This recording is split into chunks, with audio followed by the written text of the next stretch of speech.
months out, you get left behind.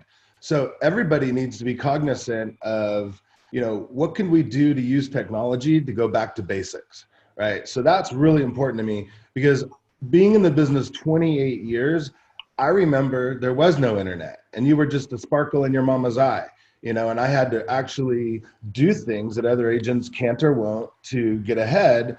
And when I was like a 19-year-old kid going up against 30-year-old top producers, I had to really figure it out. And technology was my main gig.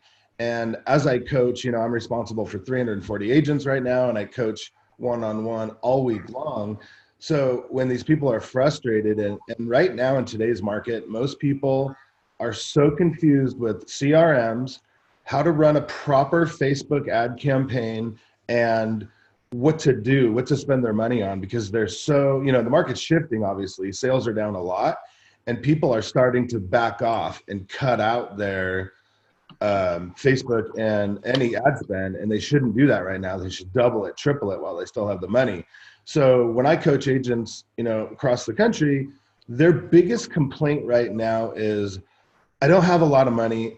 My spouse or significant other is shutting down my budget, or I don't have closings coming up for a while. So what can I do to generate income right now? So what I did is I started this How to Double Your Production in 30-Day class, workshop, if you will. And I've been doing it probably pretty much the whole year. We kind of went on a national tour with it, and it started working tremendously. So I really wanted to find out what the agents did.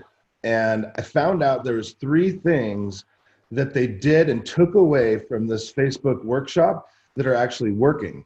So I was so fascinated by the results that I said, I'm going to try this too for my recruiting efforts and my production efforts. And lo and behold, it worked for me again, just like it did 3, 4, 5 years ago. And especially with Facebook, right? Facebook algorithms have changed completely. Zuckerberg even said himself, I'm going to make sure that you're not allowed to post on Facebook unless it's video someday.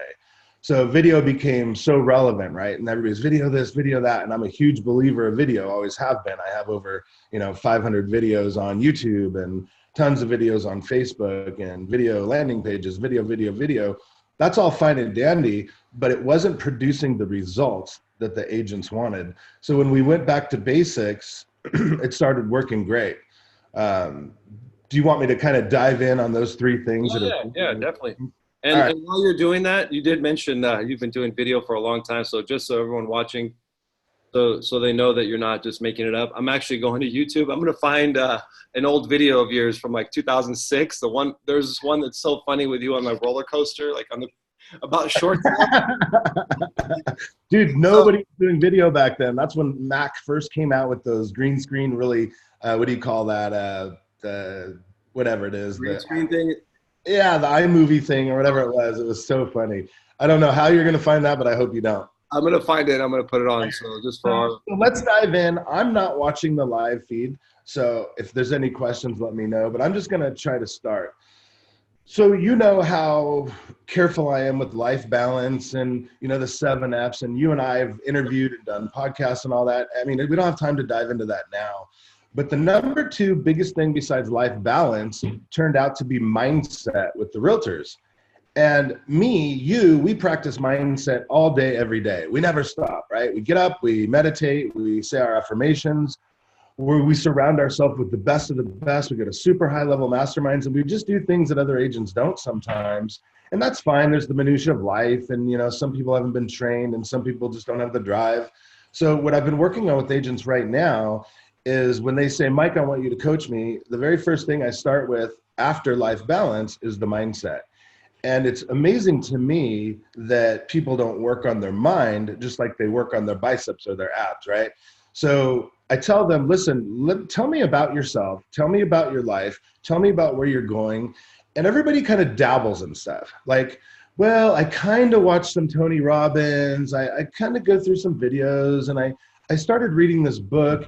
And I say, do you realize what you're doing? You're dabbling in life. And to get ahead in life, you have to go full throttle, full steam, and absolutely rock it. And in order to do that, you have to have the right mindset. So interviewing agents, and I'm talking hundreds of agents, I ask them different questions. And what I found out is most agents aren't honest with themselves. And when I say honest with themselves, it really turns out where I say, what did you do today? And how hard did you work?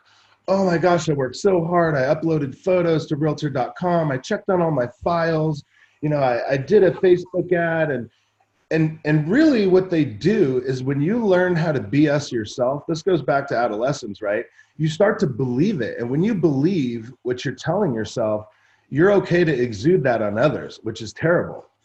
So if you're dabbling in anything, and let's just say prospecting for this particular live, you can't dabble in prospecting.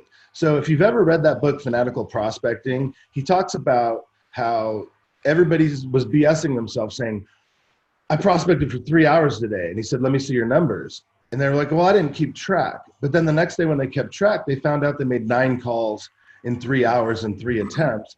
And they were upset that they weren't actually getting there. So he says, okay, let's put you on a dialer. Let's track your calls. Let's and go down the whole checklist. And the next day they were doubling and tripling their appointments and their contact rate. So when you come home from work and your spouse or significant other, your family, kids, whatever, say, hey, how was your day, mom, dad? And you just say, oh, I worked my butt off. I did this and that. Really what you're doing is BSing yourself. So you have to be honest with yourself, and you have to check your daily schedule and say, did I do every single thing to talk to X amount of people that is going to produce the results I want? So I like to sell a minimum of 100 homes a year, right?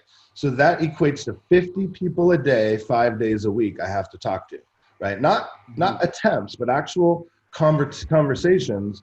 And I consider a contact, just so you know, a Facebook message as well. That's the only contact that I think is okay typing back and forth that I've found out that's valuable, even more so valuable than a text or whatever.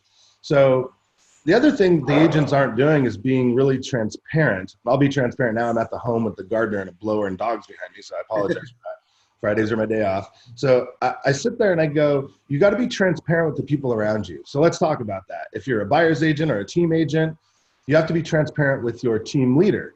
You have to be transparent with your spouse. You have to be transparent with your kids.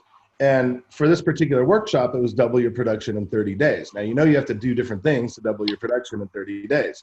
So I said, tell them, be transparent with them. Let them know what the changes are going to be, and be transparent with yourself and say, I'm going to have to give up certain things and I'm going to fight like a warrior for my business. And there's a really good podcast on realestatemarketingshow.com, realestatemarketingshow.com. It's episode 7. I did it like 3 years ago on mindset, and it's changed lives. Like people just say, you know, I never really thought of it like that. So the last part of mindset that I try to tell the agents is compete all out. Like your why typically has something to do with your family, right? So if your why is big enough, you're going to compete all out. The biggest example I have of that is, say, an agent at an open house. Now, I know open houses are the very best way to get leads, right? But what happens is the general public or consumer has learned over the years, like when you go into a dress shop, I'm just looking, and the script they use with the agents is, I already have an agent, right? So most people are saying, well, I'm going to be ethical and I'm going to back off and let that person work with their agent. But that's not true. 9 times out of 10, they don't have an agent. And if they did, they wouldn't be at that open house. They'd be with their agent under their direction at least. Do you agree? Yeah, and I think you're doing yourself an injustice or disservice by just letting that, just stopping, right? Yeah. You should try to make at least an extra effort. That's why you're there in the first place. And I want to just mention something real quick. When I worked for this developer back in like the mid 2000s, and we'd have to get deposits. That was our goal, was to take a property off the market. You have to ask for the deposit. It was like a $5,000 deposit. And the difference between the agents that did well and the agents that didn't do well was the agents that did well would ask for the deposit. Mm-hmm. And I think a lot of times we worry and we're scared of asking for like the sale, or right, asking for that, you know, kind of pushing a little extra harder to inquire a little bit more. Or form a commitment in the consumer's mind. Like I don't want to get too far off track, but when I was raised in this business, I would not only get a buyer's agreement, but I would also get a blank check written out for $15,000, and that'd be part of the contract. And I'd say, once we find out where this is going, we're going to write the check. And back then, the checks typically went to the trust account of the company. So I'd say, write it out to Remax for $15,000. And they'd say, why? I'd be, you said you're buying a house, so we're going to buy a house, and this is one of the things we need to do. And if I'm not with you, I can easily present to the seller. All right. So anyways, so back to the open house. If somebody says, I'm already working with an agent, I'm very happy with them, say, fantastic.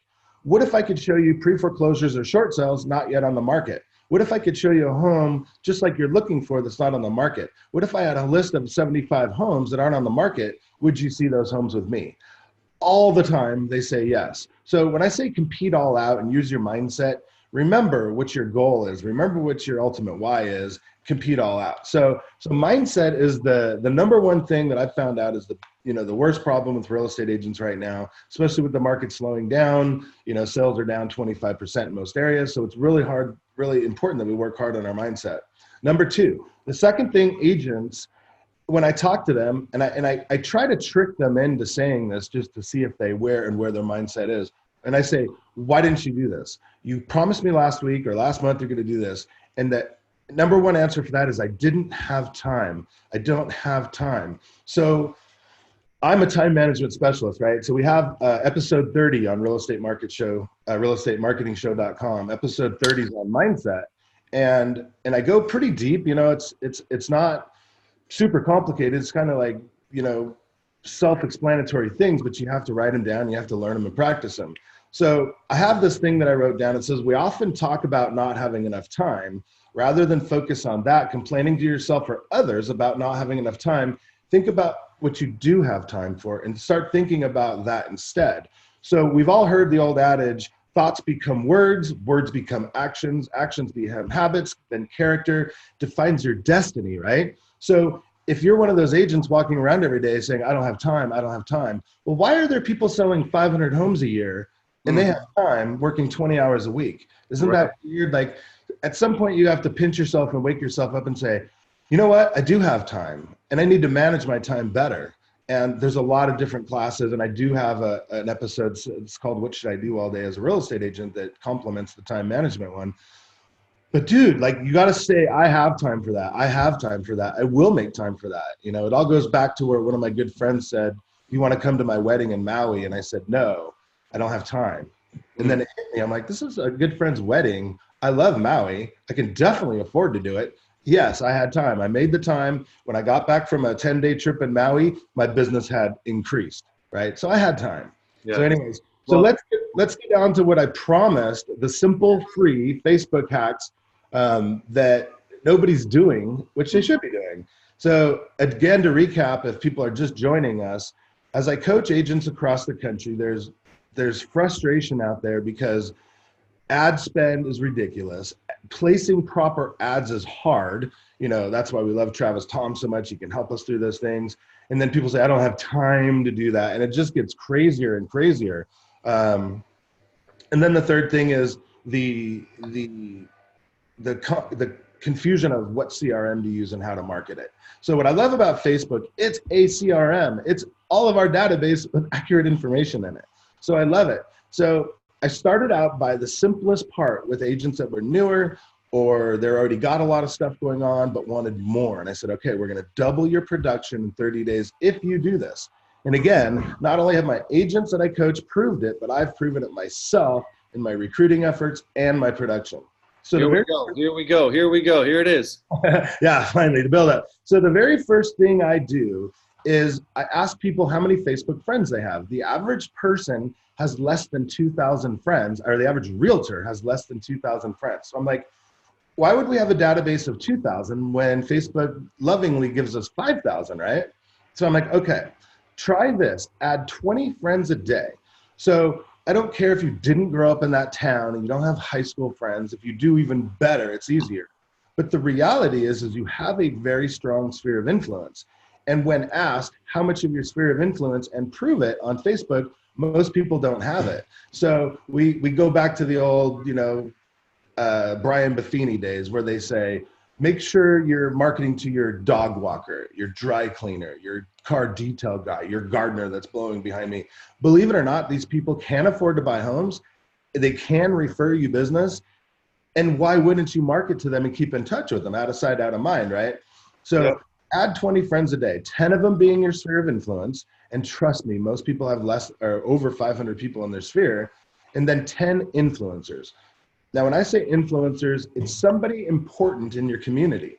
And as I think through my sphere, it's like owner of car dealerships, local politicians, owners of restaurants, owners of machine shops, people that donate to charity, people that are in the newspapers and stuff like that. And people say, okay, well, I don't want to be cheesy adding these people. Well, you don't have to do it cheesily. You find in the local magazine, influencer magazine, every town has them, right? Congratulating Kevin Markarian on being the new general manager of the Ford dealership, or Kevin Markarian donated $10,000 to the Cancer Society. Those are the people you immediately rip out the ad or copy and paste it, put in a handwritten note, send it to them saying, wow, that's awesome, congratulations, handwritten card, put it in the mail. But then more importantly, we want to friend these people on Facebook too. So you don't want to look like the goofy stalker and just say friend request, friend request, friend request. You want to say, hey, Kevin, I was happened to read the LA Times this morning. I saw what you did for the Cancer Society. That's amazing. I'm really into community outreach too. I thought you and I would be good connections. Friend request. Wow, that's awesome, dude. It's what you just said prior to this is, I think, is like so great, just great. And I don't know anyone that's doing it besides you and a couple of other people that are doing things at a high level. And that's what you just said is great. And that's find an influencer in your marketplace, whoever that might be, those local magazines or whatever, and then go into that magazine, cut out the picture of whatever they did, put it in the mail, write a little note congratulating them, and send it. Mm-hmm. That's huge. That's like kind of funny. What a touch. It is.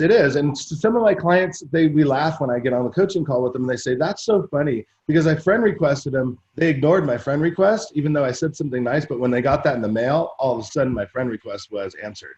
So if you did 10 influencers a day and 10 sphere of influence a day, let's talk about that. You're making 20 contacts and they're legitimate contacts, right? So the second thing I like to do is add people based on friends of friends. So if I went to stalk Kevin Markarian and I went down your wall, I could start seeing who you're communicating with and how important and relevant they are in my community.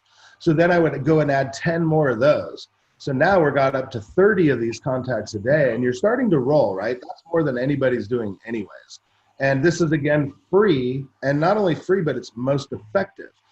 Now, remember, we're building a database. We're building something that we could export, and we could build something that we're actually going to use later on a drip campaign, throw them in your Ylopo for retargeting, all that stuff. So my clients say, dude, I have breakfast, lunch, and dinner with you. It's the craziest thing. I accepted your friend request a week ago, but now you're everywhere, right? So now they're just like, dude, you're hanging out with me all the time, and I'm having a very authentic relationship with them because I am communicating with them. And that goes, you have something to say? Let's get ready. I have a question for you. And our buddy James Wong from Maxa Design. Hi, James. What's up, James? And of course, James posted this question, being the design expert and like, I went to James' house last week, and his house is like an art studio. Like this. So the question is in line with, of course, the design brain that he has, a beautiful design brain that he has. And that's, he basically said, you've got to have a great looking profile and brand if you're going to be adding 20 friends a day. What do you think about that? How important is your own personal Facebook page and what you should be posting? Everything. Some people friend request me. It doesn't even say who they are, what they do for a living. They have a picture of their dog instead of themselves. If you go to my profile right now, you'll clearly see I'm a real estate agent. You'll clearly see I own a property management company. I have a professional headshot, and I have all my information. If you hide your information, like people won't put their information on a Facebook profile, but they'll put it on a sign. Like, I don't want my cell phone on Facebook, but you're going to put it on a for sale sign. Like let's connect with people. Like, come on. So yeah, that profile is super important. You want to look professional. So let's move on and just get crazier, right? The last thing I wanted to say about that, if the blower is too much, let me know and I'll go yell at it. You can't even hear it. Okay. But the last thing I want to say about that is go slow, because Facebook will put you in jail for spamming. So don't do 100 a day. Like I said, 20 a day, and then maybe later on that afternoon, another 10. But as you send messages, it's cool. All right, so the next part is Facebook's algorithm is screwed up right now. So if you go on your Facebook wall, people are going to Instagram more because that algorithm isn't as bad yet, right? So you want to scroll down the wall and find people that you're not normally seeing. And Facebook says, of course, you need to put at least 10 words in to be a communicator or a connection with them, right? So you have to type in, hey, Kevin, I saw you went on your honeymoon last week. That was awesome. I stayed at the Sheraton one time too. You know, I absolutely loved it. Did you happen to go to that place for dinner? That's how you have to communicate. Now, Facebook's going to go, oh, wow, Mike and Kevin obviously are friends or have something to do with each other. So the next day, I'm going to see your post again, right? So the algorithms on people that are relevant in your business life need to be communicated with at all times, because then they're going to reply back, and that's a call to action. And now Facebook says, oh, Mike and Kevin are friends. Even if I just friend requested that general manager of Ford the other day, now they're going to start seeing me. So if they're important to you, start the game, and you'll start to see in your wall, like my wall, I can go down 50 to 100 posts that are from today and yesterday from people that I want to do business with, because I've forced Facebook to believe that we're homies, like we're having beers in the afternoon together. You know what I'm saying? I love that. Yes. So it's extremely important. And then what happens is other people say, oh, Mike and Kevin must be friends. Now they reach out to you to friend request them. So when they friend request you, you got to say, look, can they afford to buy and sell a home? Are they in my community? Could they ever refer somebody to me? Or could they ever send an agent to me, right? Mm-hmm. So those are the things that I look for, and then I'll accept their friend request.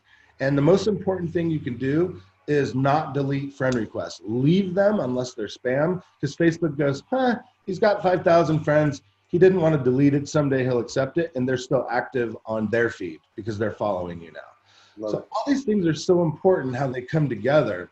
Now, the other little hack that I'm doing, because I have 5,000 friends, is every morning I get up and I send birthday videos. So the statistic, I think it was NAR or CAR, somebody did a statistic about how many videos do people get on their birthday. For every 100 friends, for every 500 friends, they get one video. So most people have 2,000 friends. They might get 4 videos, probably not. So I just get up in the morning, mohawk, morning hair, brush. Hey, Kevin, it's Bjorkman. What's up, dude? Happy birthday, man. What are you doing today? I hope you're taking the day off. It happened to fall on a Friday. That's cool. What are you doing tonight? Man, I saw last week. Oh, that's the other thing. See what they did last week. I saw last week you were in Cancun. It looked amazing. Would you recommend that hotel or restaurant? Or I saw that jacket. It was epic. Anyways, happy birthday, dude. Just get back to me and let me know what you're doing. I'm dying to know. You deserve the best. I haven't seen you for a year, but I sure love you, man. I just want to hear your voice. Oh, man, this is so good, dude. You know what this is? It comes down to it's free. It's free, but it's also intelligent. Yeah. It's emotional intelligence, what you're talking about, right? Yeah. It's only 2 hours a day. Everybody can do that. So it's unbelievable, the communication that starts, and the people start to say, oh, by the way, how's real estate? How's the market? Oh, how's your company? Whatever. And then what you do is just reply back to them and say, listen, one thing I noticed, Kevin, after a few messages back and forth, they hardly ever do video back. They just type, thanks, man, everything's good, da-da-da. And I say, hey, listen, I noticed in my database, your home is not on my free seller market watch program. What is that? Oh, every time a home in your exact neighborhood comes on the market, you get an email. Wouldn't it be great to know the market better than the realtors? And they're like, yeah, cool. Just fire me your address and your correct email that doesn't go to spam, and I'll set you up. 9 times out of 10, they're like, cool, thanks, man. Yeah, we're thinking of selling in the next few months, or my neighbor's talking about selling. The conversations that come up are crazy. So now what you've gotten is their cell phone, their email, and you can put them in your database. You put them in whatever market watch program, whether you're using KV Core or Ylopo or whatever, and now you're actually physically marketing to them as a professional as well. So with that being said, now for our last half hour of prospecting on Facebook, we got to go back to our wall, right? And we have to, not our wall, but our friends list. And we have to scroll down our friends list, and Facebook actually uses the same algorithm. They put all your relevant friends first. So you have to, and they don't do it alphabetically. So you have to go down and start seeing people that are important to you, but you haven't talked to in 3 to 6 months or a year or 10 years, whatever. Go down the wall, click on Kevin Markarian and say, What's interesting? So you scroll. Oh my God, little Billy's first day of school was the other day. Holy crap, Billy's 12. Kevin, private message, right? Dude, what's up? I saw little Billy went the first day of school. I cannot believe it. You know, one of our clients' friends go to the same school. I wonder if they're in the same grade. Dude, I saw that car of yours. That's amazing. And just have a little message with them and say, anyways, man, I was just so excited. I hadn't seen you in a while. I just wanted to reach out and catch up a little bit. And then they're blown away. They're like, dude, Mike, what's up, man? I see your life's going great. Everything's cool. Yeah. By the way, I see you're not on my free seller market watch program. So if you haven't gotten that response back for them, this is the ultimate time of year to hit up about 20 a day and just say, Kevin, it's Bjorkman. I saw you. What's up, man? Dude, I really wish we could hang out like we did back in the day. We used to have so much fun. Remember that bar we got in a fight at? Oh my God, that was so cool. and then, hey, listen, I want to make sure you and Mary are on my Christmas card list. Give me your address, man. That's so cool. Never fails. They reply back with the address, and then you automatically put them on the Market Watch plan, and you better send them a Christmas card, right? So then they typically say, what's your address? And now you create this authentic relationship that nobody's having right now. Right. Now, okay, so we're up to about 50 contacts a day right now. This is guaranteed to sell you 100 homes a year if you do this religiously. I can track 50 sales a year from my Facebook only, and I don't do more because I don't do it 2 hours a day like I should. I might do it for half hour, an hour, but I'm getting another deal a week from this, and it's just mind-blowing how that works. So, yes, go on. Listen, you're like you're in the flow right now. I'm in the mode. Yeah, I'm in the zone. I feel bad stopping you, but this content's so good that I want to ask a couple of questions. You're like rapid fire. I got in a fight. I'm going here, going there. Well, I'm trying to do an hour-long class in 30 minutes. No, we're already over, but that's okay because this is great. So as long as you have the time. My question was, I forgot my question now. Wait, it is, okay. We talked about prospecting, and you're big on time blocking. You know, you are a time, like you said, time blocking or time management expert. Sure, you and I have talked about this a lot. Would you, first of all, count this part of your day as like a prospecting in prospecting schedule? Number one. Number two is, how much time should we be spending on this? Like, I mean, I guess 20. Well, that's what I just said, right? Yeah. Every agent. So if you guys are listening and writing this down, 1 hour a day of self-help, 1 hour a day of skill set, 2 hours a day of previewing property, 2 hours a day of prospecting, and 1 hour a day of follow-up, right? So 2 hours a day of prospecting, this takes 2 hours because I've done it lots of times. But it's the best 2 hours ever. If you do this Monday through Friday, guess what? You're not in the 104-degree heat chasing open house signs in the wind. And if you are, make sure you're doing this at your open house and making a productive day at it, because this is really what matters. And this is how to build the ultimate sphere of influence database. And dude, the referrals and the communications and the fun that comes out of this is epic. There's nothing better in real estate because this is true relationships and you know who the heck you're talking to.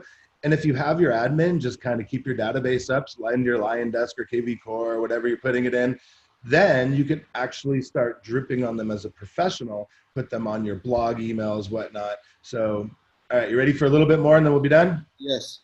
Okay. So Zuckerberg also said privacy is this huge thing. We are going after groups. We want to create massive communities or massive amounts of communities that are life-changing for people in their life experiences, hobbies, or businesses, right? So we know Real Closers is a huge group. There's a lot of value in that. But if you create small community groups in your community, things happen like crazy. Like I have Newhall today. I have Santa Clarita in Lake Havasu. I have Santa Clarita side-by-sides. I manage all these groups and they're small, 200-300 people, but I'll still get a deal a month out of them because I don't want all these people as friends. I don't have enough room. I'm at $497, $49.97 every day. But now I can actually communicate and be a leader of a community that people respect and look up to.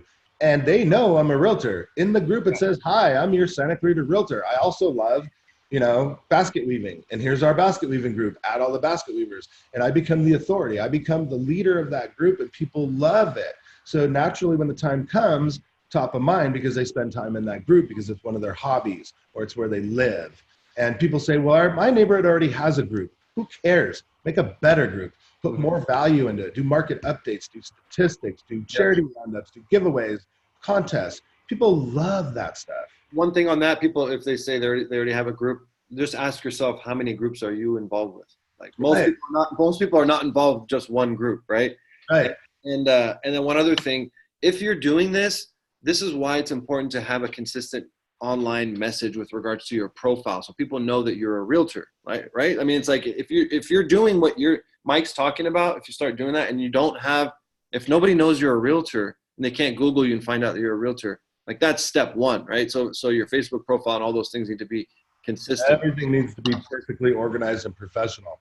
So I'll give you a case study, and I'm sure she won't care. So Megan Farrell from Flagler Beach, Florida, I was coaching her at Lab Coat Live and out on the beach. It was awesome. I said, look, you just had a baby. Your life is revolving around this baby. Why don't you start your own local working moms group, right? So she starts it. Day 1, like 20 people. Day 2, 200. Day 14, 2,500. She's gotten 4 or 5 deals in the last 30 days from this one group of alone. She's interviewed the town mayor. She has tons of administrators in there helping her. They're doing giveaways. They're spotlighting women-owned businesses that are moms, yoga, restaurants, and they're giving away free stuff. This community is growing so much that she really only has to work this one avenue right now. So everybody can come up with a group like that and be the authority, be the fun person. And she's just literally getting agents calling her all the time. How can I help? And when you're in control of that group, you're in control. If you don't want that agent in, bye, Yeah. And so if this was all you did as a real estate agent every day, 5 days a week, you will for sure sell 100 homes a year, without a doubt. Like, you can be half-assing it and it'd still sell 50, right? And I'm living proof of that. Like, we can track 50 deals a year from my Facebook prospect. 20 contacts a day, right? 25 will sell 50, 50 will sell 100. Okay. So 25 contacts a day, very simple, right? 25 contacts a day, every day, 5 days a week. 50 deals. Equates to 50 transactions. How long did it take you to start seeing results? So I've been doing this for a long time. So let's take me out of it. I revisited it, but I already had clout, right? So my agents who are brand new on Facebook, literally the people with the picture of the dog, doesn't even say, or it says they work at Coldwell Banker and they haven't been there for 5 years and they haven't posted anything except a political thing a year ago. Like, I clean them all up and then we start this. And within the first week, they have appointments. The very first week, and it never fails. Okay, so okay, so you're basically starting a conversation that's personal, that's not related to business initially, and then zero, and then you go for an appointment. I know you said you put them on the seller's market thing. Right. So that's what happens. So they're always going to ask you about the market, right? Then once you say, I want to add you to my Christmas card list, then they give you your address, and then you say, would you? It's impossible for a conversation to not come up about real estate at that point, right? So I have a friend, my next door neighbor, my mom, somebody is thinking of selling their home. Anybody you talk to on the street, they know at least one person that is going to move in the next 30 days. So if you're making these 50 contacts a day, there's 5 potential people that are going to refer you every single day. So if you go into that with the right mindset, the right attitude, looking professional with the confidence and the professional knowledge, they're going to refer or use you to buy or sell a home. But if you do this 5 days a week, this pipeline builds and builds and builds. So, thinking back to a couple of my clients this week, now we're coaching on, I don't have time again. And I'm like, stop saying that. You have time. Now it's time to hire a buyer's agent. The very first thing they have to do is hire a personal assistant to deal with this, and an admin, not even a buyer's agent yet. But then 2-3 weeks later, they're hiring a buyer's agent and a listing agent at the same time so they can manage all this stuff. So imagine if you're managing these groups, having client events in person with this, combining all this, it's nonstop and it's free. There's no algorithm going against you. It's only working with you.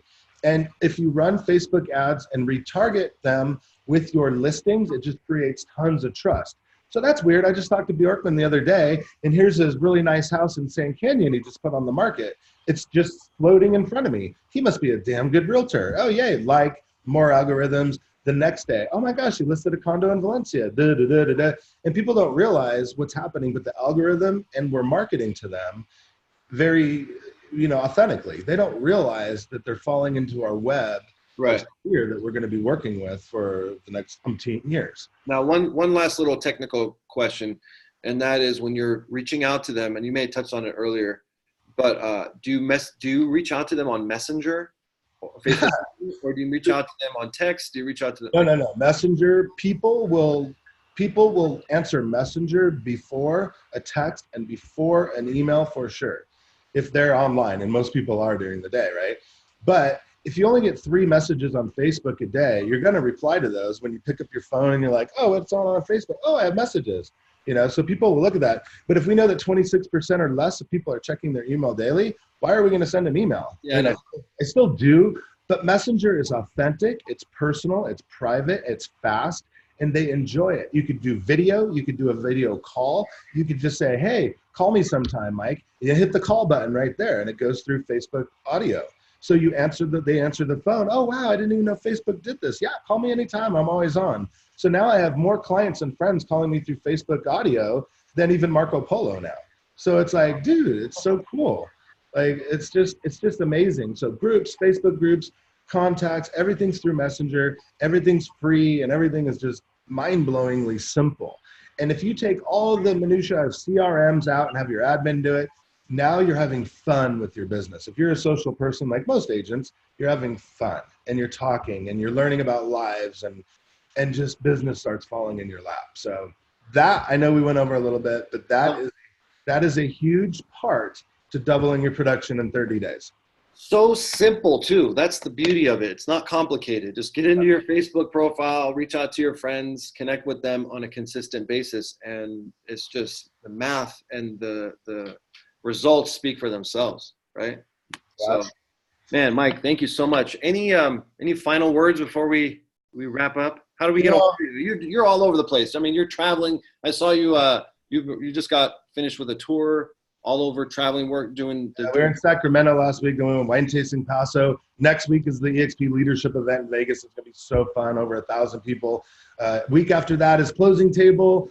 Week after that, I think I'm in Portland or Seattle, something like that. But I don't want to leave you guys. So make sure you go to my podcast, realestatemarketingshow.com, realestatemarketingshow.com. All the things we touched on, plus a lot more are there. The YouTube training channel is Mike Bjorkman Training, Mike Bjorkman Training. And let me just take you through a journey of how to skip pain and misery in real estate. And that's one of my passions, is to make sure everybody's rich, but having fun doing it, and not spending too much money, and not going through 10 years of something you can learn in 10 weeks. Love it, man. Love it. Mike, thank you so much. Appreciate your time. You guys, thanks for joining. Have a great weekend. Take care, everyone. Bye, guys.